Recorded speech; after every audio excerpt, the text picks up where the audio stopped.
های ساده پروکاریوت است که کار اصلی آنها متابولیسم و هموستاز است. این نوع حیات ساده غیر از 4 تقارن جهان فیزیکی یک تقارن جدید را در خود دارد: تقارن شیمیایی. در نخستین سلول های زنده یعنی پروکاریوت ها، تقارن شیمیایی تشکیل دهنده شبکه های متابولیکی و حافظه آنها در برابر تهدیدات محیطی از طریق کنترل ورود و خروج انرژی و مواد و غلظت متابولیت هاست. این تقارن شیمیایی با هر گونه بی‌نظمی و اختلال در تعادل شیمیایی درون سلول مقابله می کند. میلیاردها سال بعد این سلول های ساده تکامل پیدا کرده و دومین تقارن در آنها ایجاد شد: تقارن سازمانی. تقارن سازمانی شکل دهنده ساختار فضایی اجزای درونی یوکاریوت ها و حافظ نظم این ساختار در مقابل تغییرات محیطی است. یوکاریوت ها به کمک اندام های عصبی و عضله‌ای به نام سیتواسکلتون قادرند از وضعیت محیط داخل و خارج سلول اطلاع داشته باشند و سازمان درونی خود را متناسب با تغییرات شرایط تغییر دهند، قابلیتی که توانایی حرکت هدفمند در محیط را به آنها می‌دهد. قرآن مرحله دوم را علاقه توصیف می‌کند که به معنی به هم پیوسته است. توصیف دقیقی از ساختار این یوکاریوسیت ها که به وسیله سیتواسکلتون به هم پیوسته است. در ایستگاه بعدی تکامل پرسلولی ها پدید آمدند. نرمتنان نخستین پرسلولی ها بودند. قرآن این پله از عرش را با عنوان مزغه یا تکه گوشت نرم جویده شده توصیف کرده است. توصیفی که به خوبی بیانگر ساختار بدنی نرمتنان است. تمامی نرمتنان و تمامی پرسلولی ها دارای چرخه زندگی از دوران جنینی، کودکی تا بلوغ و مرگ هستند. آنها یک تقارن زیستی بیشتر از اجداد خود دارند. تقارن در آرایش سلولی. تقارن سلولی تشکیل دهنده آرایش سلولی در بدن این جانداران در مراحل مختلف زندگی و حافظ این آرایش در تقابل با تغییرات محیط است. در طی صدها میلیون سال ساختار نرمتنان متناسب با شرایط تغییر کرد. در ابتدا دارای اسکلت خارجی، سپس ماهیچه‌های اسکلتی و در نهایت اسکلت داخلی شدند. به این صورت نرمتنان به مهره‌داران تبدیل شدند. مهره‌دارانی که دارای ماهیچه‌های مخطط یا همان گوشت قرمز هستند. سپس نطفه را به علقه تبدیل کردیم و علقه را به مزغه تبدیل کردیم و مزغه را استخوان نمودیم و استخوان را با گوشت سرخ بپوشاندیم. با ظهور تقارن سلولی همانند دیگر تقارن‌ها به تدریج تنوع حیاتی در این طبقه رخ می‌دهد. ابتدا نرمتنان و سپس انواع مهره‌داران پدید آمدند. تکامل داروینی فقط به ایجاد تنوع در پرسلولی‌ها اشاره می‌کند، در حالی که تکامل بسیار پیچیده‌تر از تصور داروین است که فقط به تنوع ساختار پرسلولی‌ها محدود شود. تکامل حیات نتیجه ظهور تقارن‌های جدید در هر طبقه و تنوع نتیجه تکثیر گونه‌ها در آن طبقه است. قرآن مرحله چهارم را خلق آخر توصیف کرده. تقارن نه در ساختار جانداران پرسلولی بلکه در رفتار آنها پدید می آید. در این پله از تکامل جوامع حیوانی پدید می آیند که در آنها علاوه بر تقارن‌های قبلی تقارن رفتار اجتماعی حاکم است که باعث ایجاد و حفظ این جوامع در مقابل آسیب‌های اجتماعی می شود. این حیوانات به وسیله تغییر رفتارهای اجتماعی خود می توانند جامعه خویش را از تغییرات ناخواسته و ویرانگر حفظ کنند. به این صورت چهارمین و پیچیده ترین تقارن حیاتی در رفتار اجتماعی آنها ظاهر می شود. تکامل ارچ خدا بیش از 4 میلیارد سال ادامه پیدا می کند. اما در آخرین ایستگاه تکامل، طبیعت ظهور موجودی کاملا متفاوت را به انتظار می نشیند. موجودی که آمدن او تمامی طبیعت و حیات پیش از خود را دستخوش تغییر خواهد کرد. انسان، جانوری که اغلب دانشمندان تنها تفاوت او را با دیگر موجودات زنده در میزان هوش بالای او می‌دانند. اما دکتر رستگار معتقد است که نیروی اسرارآمیز در این موجود نهفته است. نیرویی که به این موجود دوپا توانایی‌های شگفت‌انگیزی داده و او را اشرف مخلوقات عالم کرده. روح عاملی بسیار شگفت‌انگیز. در واقع نظریه او بر پایه یک سؤال اساسی استوار است. اصلی اساسی در علوم تجربی وجود دارد که میگوید تمامی اجزای طبیعت از جمله همه موجودات زنده از ساده تا پیچیده بر مبنای ساختار فیزیکی خود و متناسب با محیط رفتار می‌کنند. به عبارتی در تمامی حیوانات این تمایلات غریزی است که عامل همه رفتارهاست. اما چرا انسان برخلاف این اصل میتواند خارج از چهارچوب غرایز ساختاری خود رفتار کند؟ دکتر رستگار معتقد است که این خصوصیات عجیب ناشی از تأثیر یک نیروی ناشناخته بر روی بخش معینی از سیستم توجه در هسته تلموس مغز انسان ناشی می شود. انسان به کمک این نیرو می تواند بر تمایلات غریزی خود غلبه کرده و برخلاف دیگر موجودات خارج از ضوابط مادی رفتار کند. قرآن این نیرو که رفتاری بی‌ضابطه و غیر قابل پیش بینی و شناخت دارد را روح نامیده است. از تو درباره روح می‌پرسند. به آنها بگو روح از امر و اراده پروردگار من است و ما از علم جز اندکی به شما نداده ایم. دکتر رستگار در آزمایشگاه خود توانسته شواهد محکمی برای وجود روح و طرز عملکرد آن پیدا کند. او حتی توانسته امواجی که در زمان تأثیر روح بر مغز انسان منتشر می شوند را شناسایی کرده و با آزمایش‌های متعدد مکانیزم این تأثیر را روشن کند. روح به انسان اراده آزاد، قدرت تخیل و خودآگاهی می دهد. قدرت هایی که انسان را از دیگر حیوانات ممتاز می سازد.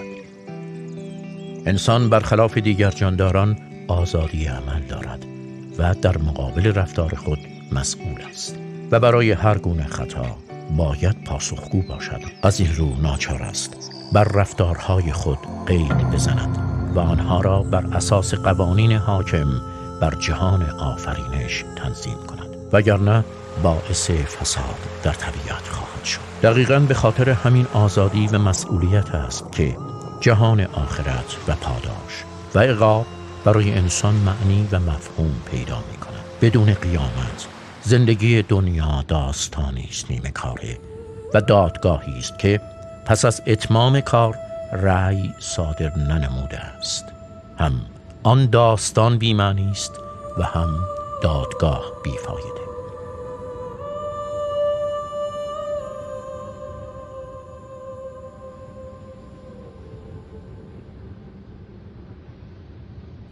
به هر جای جهان که نگاه میکنم میبینم که ذره‌ای بیش نیستم. هزاران میلیارد کهکشان، میلیاردها میلیارد ستاره، 10 میلیارد سال در کار بوده است تا من پدید آمدم.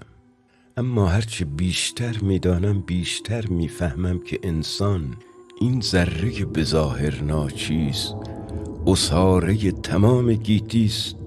ستاره هایی که می آیند و می روند تا ماده خلق شود، هزارهایی که می آیند و می روند تا حیات گسترده شود، هزاران هزار گونه جانوری که می آیند و می روند تا کامل ترین عصاره حیات را به زمین تقدیم کنند. تنها حیوانی که دارای خودآگاهی است و چنین سؤالاتی برایش مطرح است و می داند که روزی از بین می رود. انسان حاصل میلیاردها سال طراحی دقیق و بی‌نقص.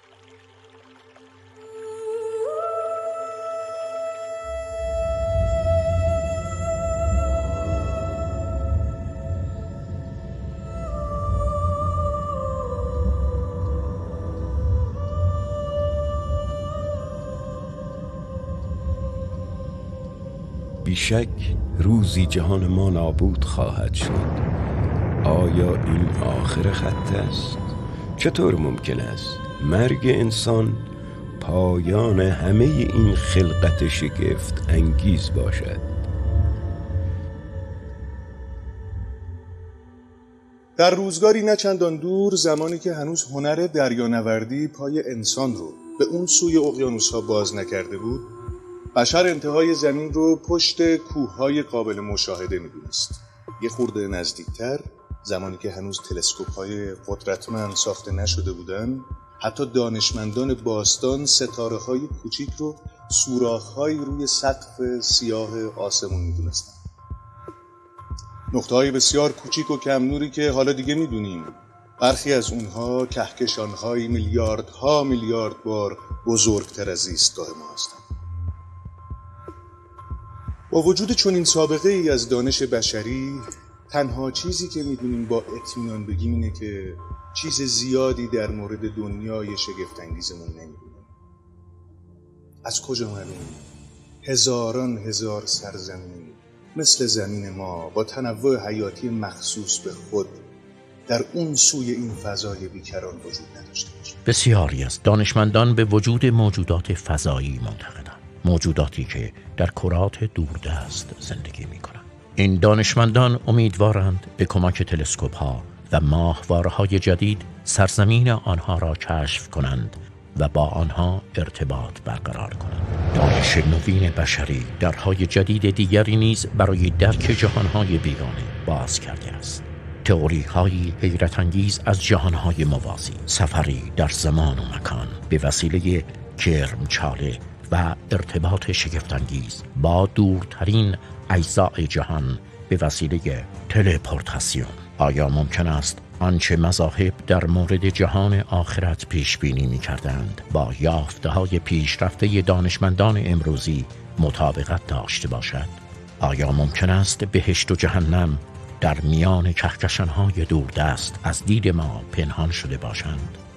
حقیقت اینه که جهان خیلی بزرگتر از اون چیزیه که ما بتونیم تا انتهای اون رو ببینیم.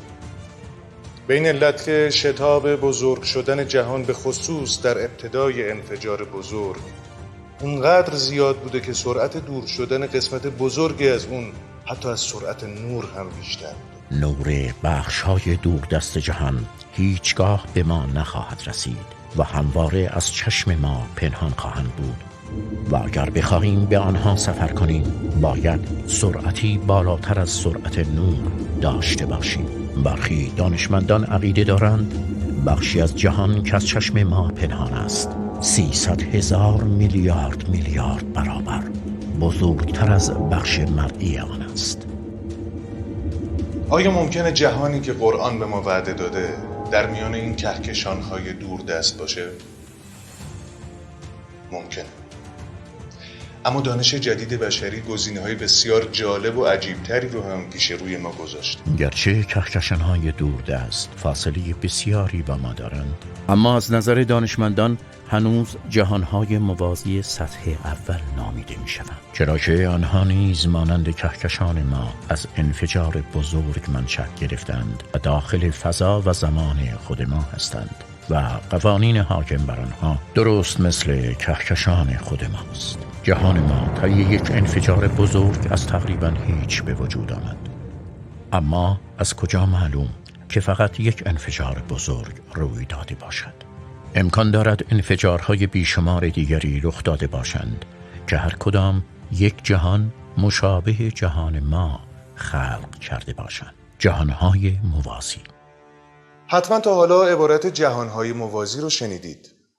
اما ببینیم دقیقاً جهانهای موازی چی هستند. اونها جهانهایی هستند که دقیقاً در کنار ما قرار دارن. اما ما نمیتونیم ببینیمشون و نه هیچ ارتباطی با اونها داشته باشیم. چطور چنین چیزی ممکنه؟ درک جهانهای موازی برای ما خیلی سخته. اما اگه قدری به تفاوت‌های جهان سه‌بعدی خودمون و جهان دوبعدی توجه کنیم، کارمون یه ذره آسان‌تر میشه.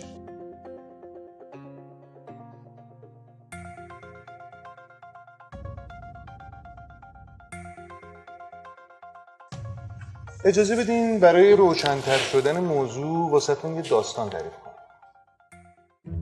روزی روزگاری سرزمینی وجود داشت به نام شهر صفحه‌ای. همه مردم این شهر داخل صفحه‌ای دوبعدی از یک کتاب زندگی می‌کردند. در واقع همه خونه‌ها، کوچه‌ها و انسان‌ها نقش‌هایی بودند روی صفحه کاغذ. اما روزی دو کودک از اهالی این شهر لکه عجیبی دیدند که در وسط آسمون ظاهر شد.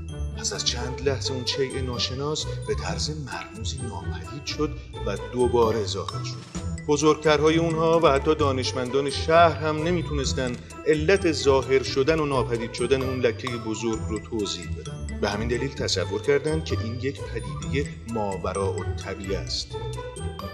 اما حقیقت بسیار ساده تر از اینا بود. من در دنیای سه‌بعدی زندگی میکنم. انگشت من هم میتونه روی سطح دوبعدی کاغذ حرکت کنه و هم میتونه روی بعد سوم حرکت کنه، از سطح کاغذ جدا بشه و دوباره به اون بچسبه. در حالی که مردم شهر داخل کتاب اصلا نمیتونن این موضوع رو درک کنن.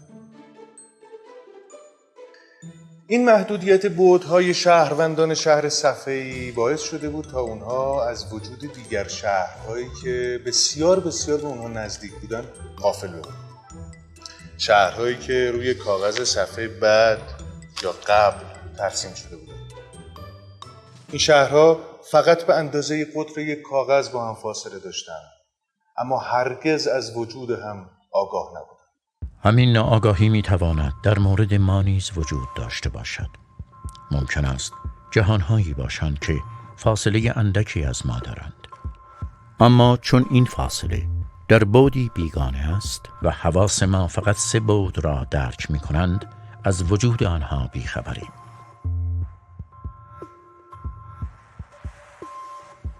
ما انسان‌ها در جهانی زندگی می‌کنیم که فضای آن 3 بعد دارد.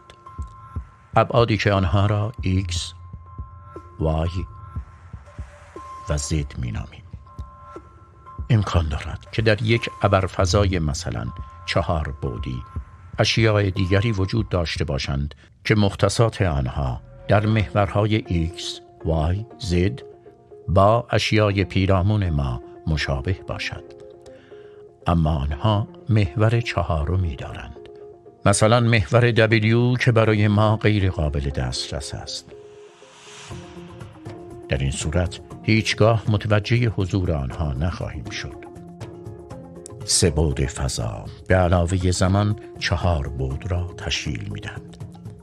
برای اینکه بتوانیم جهان 4 بعدی خودمان را تجسم کنیم، می‌توانیم همه عالم و کهکشان‌هایی که می‌شناسیم را روی پوسته یک بادکنک تجسم کنیم. اما اگر یک بادکنک مستقل در خارج از این فضا وجود داشته باشد، ما هیچ آگاهی از آن نداریم، یعنی یک جهان موازی جهان ما. حتی ممکن است 2 حباب داخل هم باشند، اما باز هم پوسته های آنها هیچ آگاهی از یکدیگر ندارند. فرضیه حاکم بر جامعه علمی در مورد چگونگی خلقت عالم فرضیه تورمی یا دمیشی است که آلن گاوس در سال 1980 مطرح کرد.